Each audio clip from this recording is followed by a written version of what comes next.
been since when the Romans and the pagans would celebrate the vernal equinox, which is spring. The earth dying in winter, cold, ice and snow. When something is in the form of ice and snow, even though it has potential life, it cannot give life until the temperature rises above 32 degrees Fahrenheit or 0 degrees centigrade, causing the ice and snow to melt. And when the ice and snow melt into life-giving water, the earth that was once dead in winter comes alive in spring. So when the pagans accepted Christianity, they decided that the resurrection of Jesus from death was synonymous of the resurrection of the earth after the death of winter in the springing forth of new life. When the pagans had their holiday, they would worship the goddess of love, the goddess of fecundity, the goddess of fertility, and her name was Astarte. And during the time of the vernal equinox, they would have orgies, and the girls would come out in flowered garments, flowers in their hair, letting the men know that as the earth is fertile now, and as the earth has come into a season to bring forth life, here am I, take me. So in Rome, these were times of great orgies. If you don't know what an orgy is,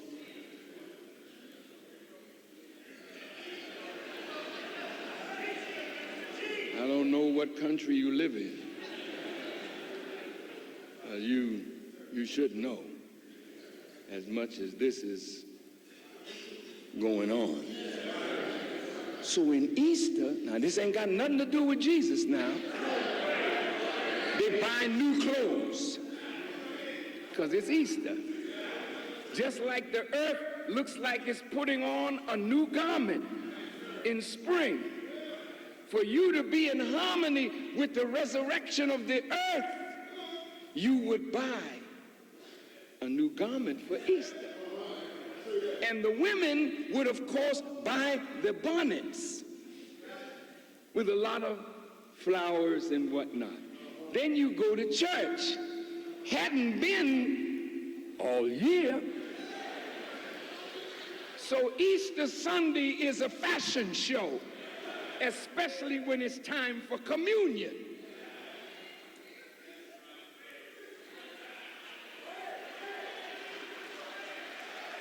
And you would walk on up to the altar to get your little wafer, drink your little wine, sing a little hallelujah chorus, and talk about how he died and he rose from the dead. Beautiful teaching, but what does it mean? It said he died in 3 days. He rose from the dead. Well, you figure it out with me today. He died on Friday.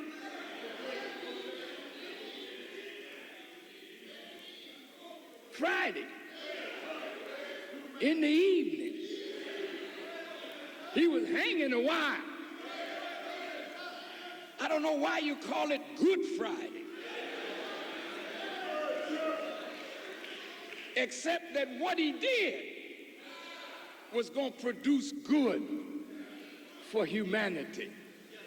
We'll get to meanings a little later, but today, with the help of God, you're going to know what you've been believing all your life, what it actually means. See, the scripture is written in a way that if you're not wise to the language, you can't penetrate the hidden meanings of both the Bible and the Quran. Allah says in this Quran, some of the verses are decisive, very clear, and others are allegorical. An allegory is when you take one thing over here to give you a picture that describes the reality over here. But this is not real, but this that it's describing is.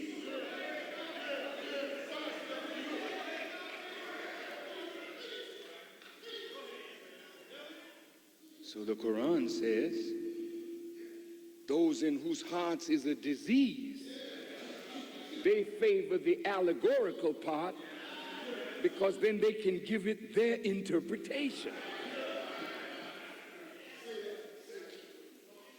But Allah then says, He gives us the right to interpret. What a wonderful God. But then He tells the interpreters, none knows its interpretation but Allah, and those firmly rooted in knowledge say, we believe in it. It is all from Allah. Now there's a difference between belief and knowledge. You can believe in something, but you don't know it. When a man says, I believe in this book, I'm with you. But do you know the meaning of everything that's in the book? Now you got to stop. No, I ain't with that. I know whatever Allah blessed me to know, and I hope I know that.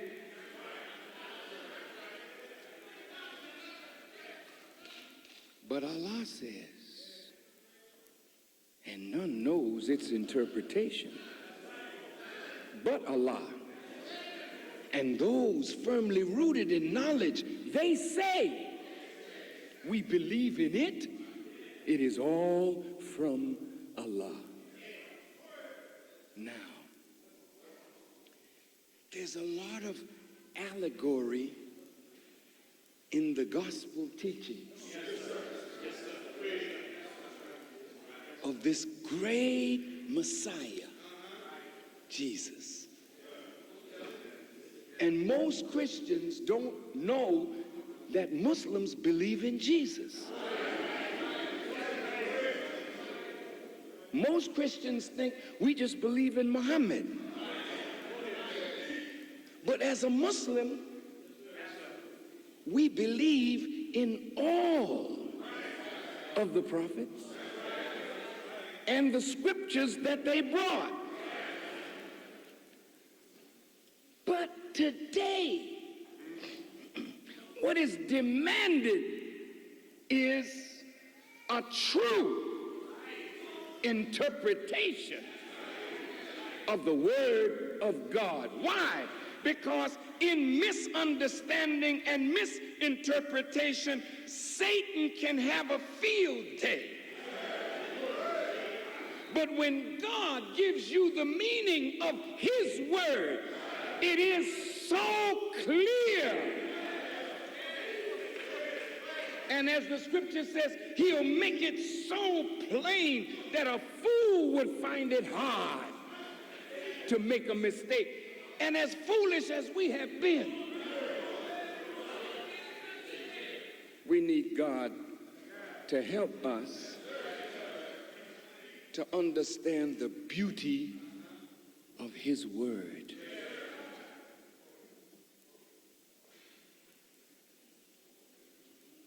Jesus was on the cross several hours,